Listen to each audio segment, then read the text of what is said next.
Hey, my fellow quarantine drinkers. I need a ex-quarantine haircut soon. I'm drinking again, so it's another episode of GDP and the Pig. I am GDP. This is my pig, and evidently, it's not clear to everybody that there's an enormous painting of a pig on my wall. This is an enormous painting of a pig. That's the pig. Anyway, so what are we drinking tonight? Well, tonight's dinner is going to be kind of simple: grilled sirloin steak, some cauliflower sautéed in duck fat. All right, not totally simple. But kind of simple. So I went down to the low fill rack and grabbed a bottle of wine. Today's bottle of wine is Storybook Mountains 1987 Estate Reserve Zin. This is a crazy, crazy wine. So this, just so everybody knows, this is what I consider low fill. It's really base neck. It's slightly above base neck. But for a 32-year-old Zinfandel, it's probably time to drink it anyway. The cork, which I extracted most of, is a little iffy. It's certainly squishy, and it held up pretty well, but it's time. It's time! So I'm going to drink some of this tonight. Oh, the color is spectacular for 32-year-olds in. It's very clear. It's been standing up, so there's no sediment. I don't know if you can really see the color. You can definitely see reflections of ruby through the light. So what do I like about Zinfandel? Well, you probably know I drink a lot of Nebbiolo, a lot of Sangiovese, a lot of wines that are lean and nervous. Well, Zinfandel for me is sort of my plush, what's the word? I can't think of the word. Guilty pleasure, guilty pleasure, guilty pleasure. Off the bat, this is already smelling of fruit, tobacco, forest floor, cellar floor, a little damp, a little musty, but in a good way. Very clean, very bright. There's not a significant note of oxidation on the nose.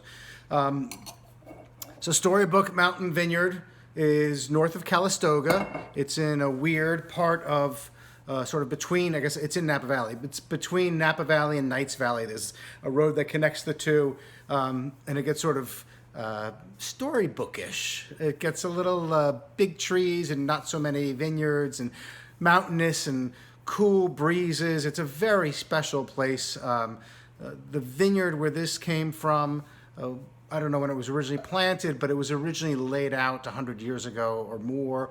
The brothers Grimm, another nod to storybooks, farmed this land before Jerry Seps bought it about 1976. They still own it. Jerry Seps' family, Jerry Seps still owns it, which is an unusual occurrence in Napa Valley. A lot of original old-timers have sold out. It is a storybook property. You go there and it is beautiful. It's remote. It's high altitude. It's fresh. This is 1987. It's a great vintage, a small crop, small berries, small clusters, concentrated wines, and yet this is only 13.5% alcohol on the label. But that's not unusual for Storybook Mountain. Red volcanic soil, high altitude, eastern slopes of the Mayacamas Mountains, so they get early morning sun, but as the sun traverses the sky late in the afternoon when it's hottest, and it can get very hot in northern Napa Valley, the sun is already setting on the vines, letting them cool off, not stressing them too much. 87 had plenty of water reserves, although it was the beginning of a drought period. Up here, north of Calistoga, it rains a lot. It's the rainiest part of Napa Valley. So these vines did very well. Again, Zinfandel, I love Zinfandel. Many people think of Napa Valley for Cabernet Sauvignon. I don't. There's great Cabernet from Napa Valley, and I drink some of it, and I appreciate it, and whatever. But it's not California's best grape. It's not California's great grape. Zinfandel is, and the testament to that is the fact that there are an incredibly large number of vineyards predominantly planted to Zinfandel. Of course, there were field blends. This is probably close to 100% pure Zinfandel, that are 100 years old, that are producing stunning, unique, terroir-driven wines in California, better adapted to California's climate today. It's not a knock on Cabernet. It's just that Cabernet, when it gets really warm, sort of loses its identity a little bit, in my opinion. Zinfandel sort of gains its identity a little bit, in my opinion. So what do we got going on here? Nose hasn't changed much, but I just poured it. A little bit more mineral, perhaps, on the nose. A little bit of rosewood, maybe.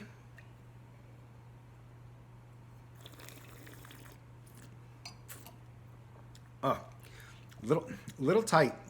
This is going to improve with air. It's not plush.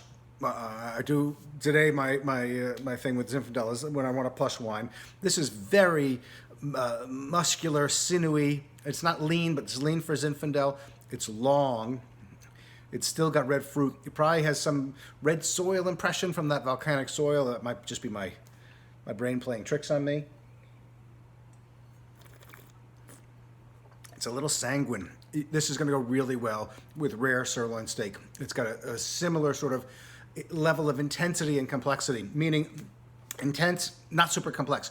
Beautiful wine, really impressive. The length is impressive, and there's even a little bit of a floral thing going on the finish, which I think is atypical for Zinfandel, which is usually more tons of red berries and briery fruit and some black spices and things darker than this.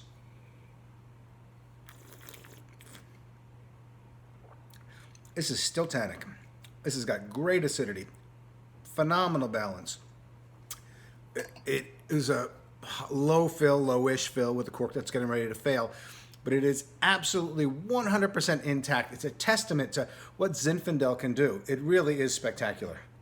It's probably one of my two favorite Zinfandels. This and the Old Vine Zin from Buckland in Sonoma Valley, which is way farther south and way farther west. It's sort of not diametrically opposed, but it's sort of two poles of the Napa-Sonoma region.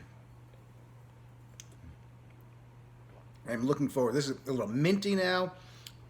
Just beautifully rendered. Really, I'm frankly surprised, pleasantly surprised, but surprised by how well this is doing. The last time I had a bottle of this was probably 4 or 5 years ago. It still had more obvious fruit, but I'm not sure it was a better wine.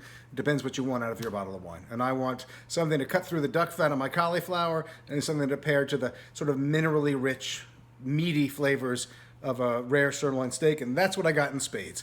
And that's all I got for you tonight, folks. It's going to rain soon. It's summertime almost. It's time to go out and enjoy ourselves a little bit. Wear your mask, keep your distance, but get out there, have some fun. Until tomorrow or next time, I guess, because I'm not very good at posting these things. I'll see you guys soon. Chin chin.